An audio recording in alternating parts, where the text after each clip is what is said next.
मेरी ओर से Radhe Radhe. 11th class, पाठ गलता लोहा, 5वां पाठ है शायद, और इसके लेखक है शेखर जोशी। पाठ से पहले मैं कुछ नाम लिख देती हूँ ताकि ये नाम आपको याद रह सके। हम नाम याद रखेंगे। मोहन, मोहन के पिता है वंशीधर। दूसरा है नाम धनराम, धनराम के पिता का नाम है गंगाराम। फिर है एक नाम रमेश, एक नाम है त्रिलोक सिंह का। और कुछ एक ये विशेष बात है, एक नदी पड़ती है गांव से एक दूर, स्कूल है जो 4 किलोमीटर की दूरी पर है। मेन नाम ये वाली है। इसमें जो कहानी इनके चारों ओर घूमती है। अब हम इसकी कहानी को आरंभ करते हैं। मोहन नाम का बच्चा और धनराम, ये दोनों बच्चे एक विद्यालय में पढ़ते हैं जो गांव का स्कूल है। गांव के प्राइमरी स्कूल में पढ़ते हैं, जो ये स्कूल 5वीं तक है वहां पर। मोहन एक पंडित है, पंडित जाति का। ये निम्न जाति का बच्चा है।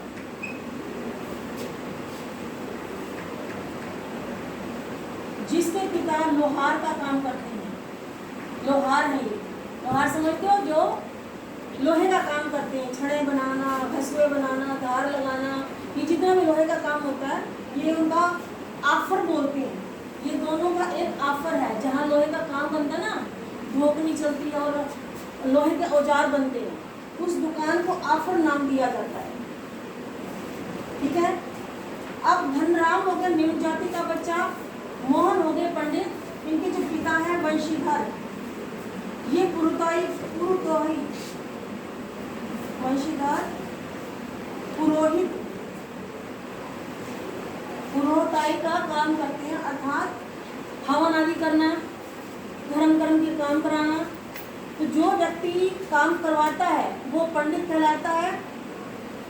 जो काम करता है, जो हवन करेगा और जो करवाएगा उसे यजमान कहा जाता है। धर्म करवाने वाले, धर्म कर्म संबंधी जितने भी हैं, रीति रिवाज, हवन संबंधी कुछ भी हो, जैसे हम लोग श्राद्ध कर रहे हैं, तो जो करवाएगा, करवाने वाला, वो यजमान कहलाएगा। जो करेंगे वो पुरोहित कहलाएंगे। ठीक है। तो ये पंडित वंशीधर हैं, इनके पिता ये पंडिताई का काम करते हैं और मोहन इनका बच्चा उच्च जाति है। अब इनके गांव के स्कूल में मास्टर जी का नाम है मास्टर त्रिलोक सिंह। इस पाठ में एक जातिगत भेदभाव,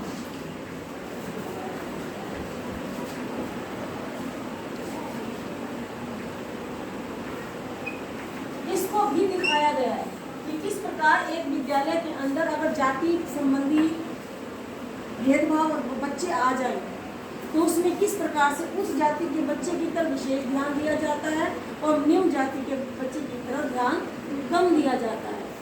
कुछ ये थोड़ा सा बुद्धि भी में भी कमजोर है धनराम, इसके पास थोड़ी मंद बुद्धि का बच्चा है। और ये बच्चा जो है कुशाग्र बुद्धि का बच्चा है, अर्थात तेज बुद्धि का बच्चा।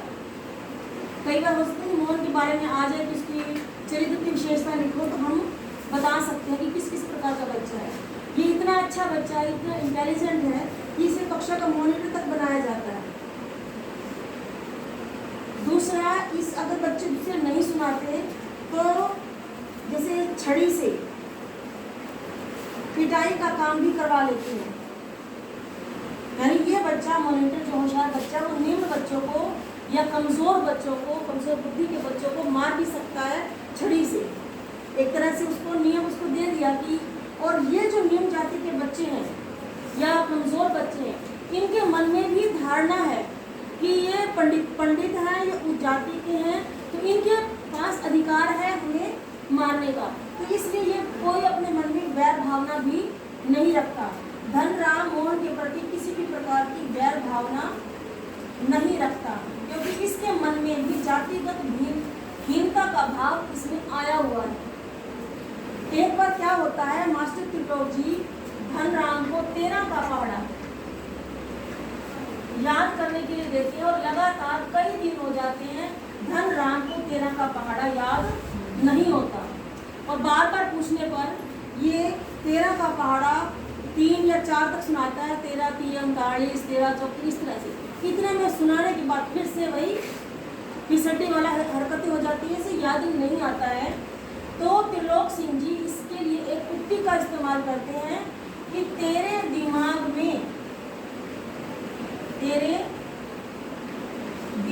में तो लोहा भरा है। लोहा किस लिए बोला गया? क्योंकि वो लोहार का काम करता है कि सारा समय लोहा के पास रहता है ना, इसलिए तेरे दिमाग में तो लोहा भरा है। इसमें विद्या का ताप कहाँ से लगेगा?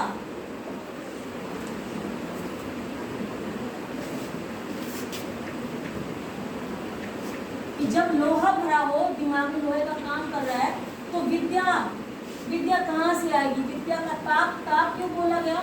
जैसे लोहे को गर्म करने के लिए अग्नि की आवश्यकता होती है, तो विद्या प्राप्त करने के लिए हमें मेहनत रूपी अग्नि की आवश्यकता पड़ती है। तो ये विद्या का ताप कहाँ से लगेगा? ये उक्ति इसके लिए इस्तेमाल करते हैं। आपके प्रश्न में भी आएगा इसका मतलब क्या है और ये क्यों बोला। तो हम ये कहानी 13 के पहाड़े की हम उसमें बना सकते हैं कि मास्टर जी ने उसे 13 का पहाड़ा दिया, उसे याद नहीं हुआ, जबकि वो लोहार के पिता उसके लोहार थे, लोहार का आफर था उनका, ये काम करता था। उन्होंने इसलिए उक्ति की कि ये याद ही नहीं कर सकते, इसके दिमाग में तो लोहा भरा है। अक्सर हम कहते हैं दिमाग में भूसा भरा होना, मगर त्रिलोक सिंह जी इसे दिमाग में लोहा शब्द बोलते हैं, तो आप इसे आप याद करेंगे। अब 5वीं हो जाती है इनकी। इसके बाद ये जब ये विद्या का ताप आता नहीं है, तो मास्टर त्रिलोक सिंह धन राम के पिता गंगा राम को शिकायत करते हैं और इसे कह देते हैं कि इसे तो आप लोहार का काम सिखाओ, ये नहीं सीख सकता। तो ये भी वहीं पे 5वीं तक के जैसे भी पढ़ पाता नहीं है, ये अपने पिता गंगा राम के आफर पर बैठ जाता है और लोहारी का काम सीखने लगता है। इधर मोहन का 5वीं क्लास पूरी हो जाती है। अब आगे की पढ़ाई के लिए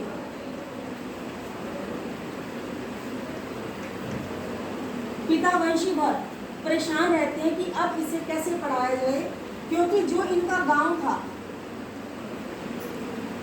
अब जो 5वीं के बाद की जो पढ़ाई थी 8वीं तक की, वो गांव से बाहर करीब 4 किलोमीटर की दूरी पर एक और स्कूल था जो हाई क्लासेस देता था, 8वीं तक की पढ़ाई देते थे। तो इसके पिता बीच में 4 किलोमीटर की जो दूरी थी उसमें 2 किलोमीटर की तो चढ़ाई थी। अपने गांव से जाते तो 2 किलोमीटर की चढ़ाई, एक तरह की पहाड़ी मान के चले, फिर ये ढलान, उसके बाद यहाँ नदी पड़ती है। बारिश के समय में यहाँ नदी के अंदर पानी ज़्यादा भर जाता है, जिसके कारण इसे वहाँ से वापस आने में परेशानी होती है। तो जो मोहन के पिता वंशीधर हैं, वो बात करते हैं दूसरे गांव में रहने वाले, जहाँ स्कूल था दूसरा गांव, उस स्कूल में एक इनके यजमान होते हैं। यजमान मैंने बताया ना, जो इनके काम करवाते हैं, अर्थात जिन लोगों के ये पंडित थे वंशीधर, जिनके घर पे पंडिताई का काम करते थे, वंशीधर अपने उस गांव में जो जानकार थे उन लोगों को रिक्वेस्ट करते हैं, प्रार्थना करते हैं कि मेरा बच्चा स्कूल में पढ़ता है, जब विशेषकर बारिश के दिन आ जाए तो आप इसे अपने घर में क्या रख सकते हैं, ताकि मेरे बच्चे को नदी पार करने में दिक्कत ना आए। तो यजमान सहमति दे देते हैं कि हमें कोई परेशानी नहीं है। तो उसका एडमिशन वहाँ पर कर दिया जाता है और बच्चा वहाँ पर पढ़ने लगता है। लेकिन एक दिन संयोगवश, दुर्भाग्यवश बल्कि, एक समस्या आ जाती है कि बारिश के दिन नहीं होते, फिर भी जब वो स्कूल से वापस लौट रहा होता है और उस समय बारिश आ जाती है, नदी में पानी भर जाता है और उससे बड़ी मुश्किल से वो उस नदी के पानी को पार कर पाता है और बड़ी मुश्किल से घर पहुंच पाता है। इससे डर जाते हैं, क्योंकि वंशीधर का इकलौता ही पुत्र होता है और अपने पुत्र की जान की सलामती के लिए वो परेशान हो जाते हैं और उसको स्कूल में नहीं भेजते। अब आता है संयोगवश इनके परिवार का, कुंडवा बोलते हैं जैसे, तो उनके परिवार का एक व्यक्ति रमेश नाम का, ये मैं बोर्ड क्या साफ कर रही हूँ यहाँ से,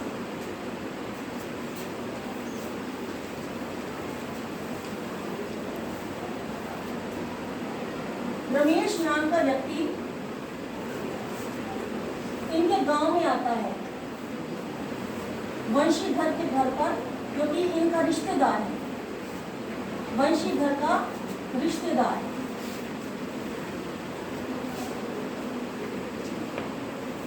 ये कुछ दिन समय बिताने के लिए आता है, तो बातों ही बातों में वंशीधर जो अपने पुत्र मोहन की पढ़ाई की चिंता का वर्णन करते हुए रमेश को बता देते हैं। इसकी पढ़ाई से संबंधित बात के लिए चिंता व्यक्त करते हुए रमेश को बताते हैं। तब रमेश आगे बढ़कर स्वयं से खुद से बताता है कि आप चाचा काका जो भी इनके नाम रिश्तेदार थे, कि आप चिंता न करें, मोहन की पढ़ाई की आप चिंता न करें, मैं इसे लखनऊ ले जाऊंगा अपने साथ। आई थिंक लखनऊ नाम है इनका, तो वहाँ ले जाऊंगा और इसकी पढ़ाई मैं अपने साथ लेकर वहाँ इसे पढ़ाऊंगा।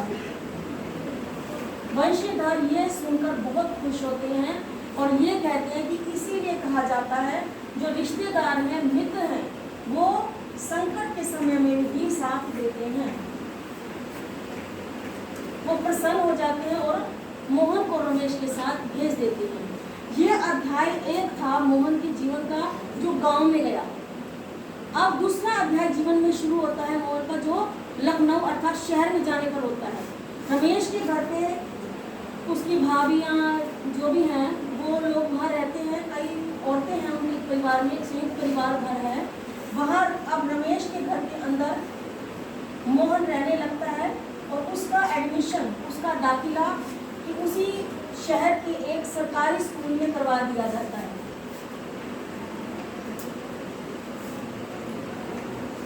सरकारी स्कूल में उसका दाखिला हो जाता है। अब इनके परिवार में जितनी भी औरतें हैं, जितनी भी भाभियां हैं, वो तथा इनके मोहल्ले में जितने घर हैं, उनके घर की भी औरतें मोहन से घरेलू कार्य करवाती हैं, क्योंकि इनके साथ इनके लिए तो एक साथी आ जाता है। अब कितना भी कुशाग्र बुद्धि का व्यक्ति क्यों ही ना हो, यदि वह पढ़ाई की तरफ ध्यान नहीं देगा तो वो भी कम बुद्धि का हो जाएगा। कहा जाता है शिक्षा से आप जितना दूर जाते हो, शिक्षा स्वयं आपसे दूर हो जाती है। इसीलिए शिक्षा को अपने साथ, ज्ञान को अपने साथ रखना हो तो उसका हालचाल पूछो, अर्थात उसके साथ पढ़ो, दोहराई जितनी कर सको उतनी दोहराई करो। नहीं तो अगर आपने शिक्षा से मुंह एक बार फेरा, आपने दूरी क्या बनाई, शिक्षा स्वयं आपसे दूर हो जाएगी, ज्ञान आपसे दूर हो जाएगा, जितना याद होगा वो भी आप भूल जाएंगे। इसीलिए मोहन के साथ भी ये विडंबना आती है। 8वीं तक की जैसे तैसे पढ़ाई तो पूरी करता है, मगर कम नंबर से और ऐसे ही, क्योंकि घरेलू कार्य मोहल्ले के लोग भी इससे कार्य करवाते हैं, ये सामान ले आ, ये दे आ, तो घर के काम हो गए, छोटे बच्चों का भी हेल्प करनी वैसे ही, तो ये अपनी शिक्षा पर ध्यान नहीं दे पाता, जिसके कारण इसकी पढ़ाई बेकार जाती है। अब मोहन ये बात अपने पिता वंशीधर को नहीं बता पाता, क्योंकि पिता जो है वो दुख मनाएंगे कि इतना अच्छा बच्चा, जबकि मास्टर त्रिलोक सिंह ने भी कहा था वंशीधर जी से कि आपका बेटा इतना बुद्धिमान है कि यदि इसे शिक्षा मिलती रही तो ये उच्च पद पर जरूर आसीन होगा, ये कोई ऊंचा अफसर बन जाएगा। लेकिन पिता वंशीधर बनाना तो अफसर चाहते थे, हुआ क्या, स्थिति बिगड़ गई। बच्चा अपने पिता को दुख ना देने के लिए नहीं बताता, गांव में भी आता नहीं बताता उनको। जब ये कुछ समय छुट्टियों पर अपने 8वीं के बाद छुट्टियों में गांव में आता है तो अपने पिता से बात छिपा लेता है,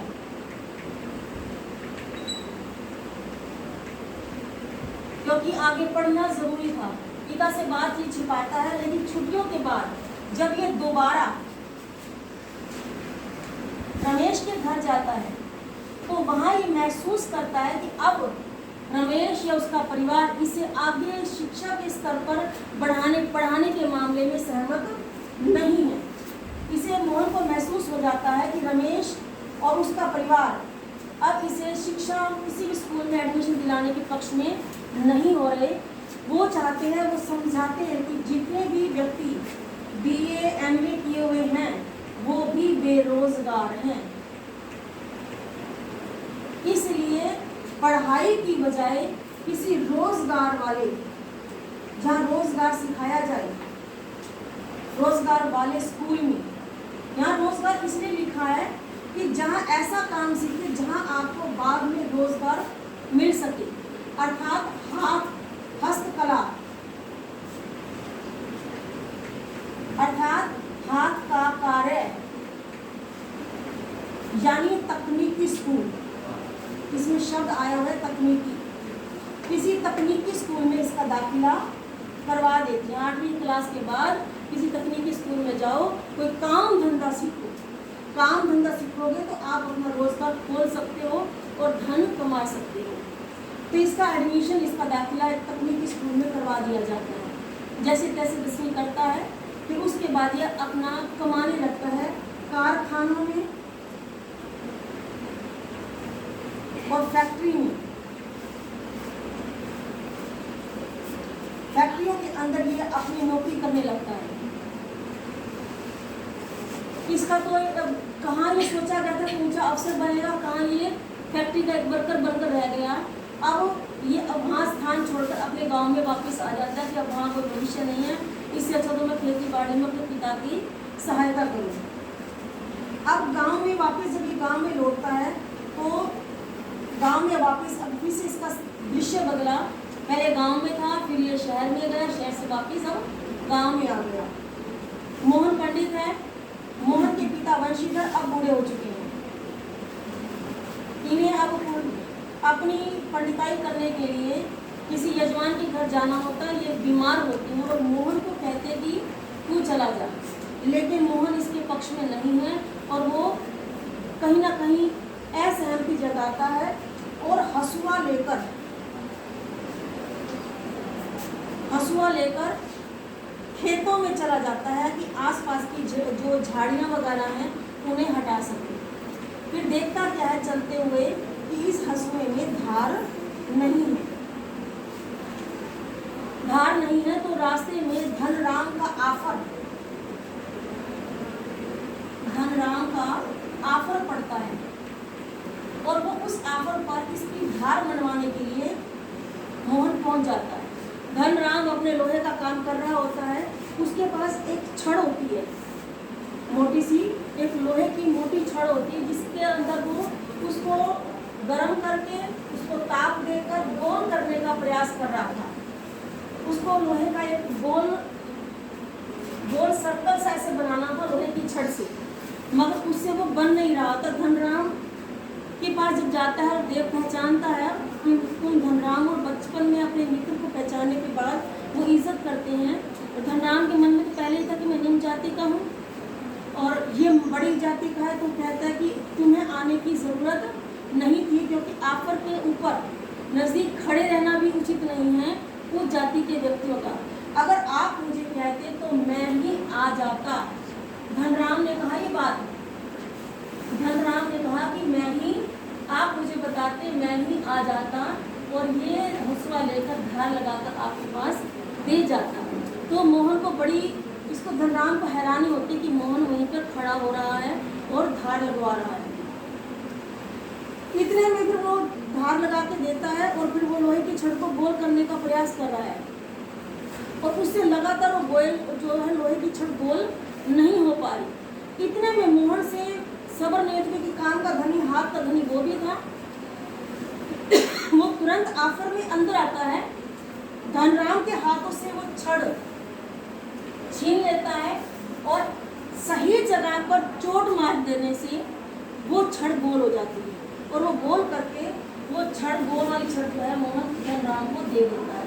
धनराम देखकर हैरान होता है कि पहले तो दुकान के बाहर खड़ा होना ही आवश्यकता से मतलब हैरानी की बात थी, और ये अंदर आया और लोहार का काम किया। पंडित होते हुए, उच्च जाति का होते हुए निम्न जाति का कार्य किया, इसलिए इसकी एक हैरानी की सीमा नहीं रहती। मतलब ज़्यादा हो जाती है कि क्या हो गया ये। तो मोहन यहाँ प्रदर्शित करता है जाति पाति कुछ नहीं, वो जातिगत भेदभाव से ऊपर उठा हुआ है। यहाँ इस पाठ में इसका मोहन का क्षण को बोल कर देना,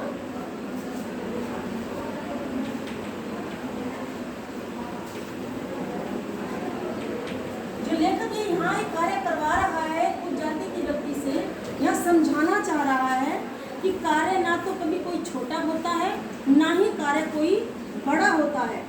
आपके हाथ की कला हो, आप कोई भी कार्य कर सकते हैं। और ये जरूरी नहीं कि निम्न जाति वालों को ही ये कार्य करना है, आपके हाथ की कला आपके पास होनी चाहिए। और यहाँ पर ये कार्य करवा कर दिखाना चाहता है कि जातिगत भेदभाव न किया जाए, जो व्यक्ति जिस कार्य के लिए उपयुक्त हो उसे वो कार्य करने की अनुमति दे देनी चाहिए। यहाँ आपका पाठ समाप्त होता है। राधे राधे।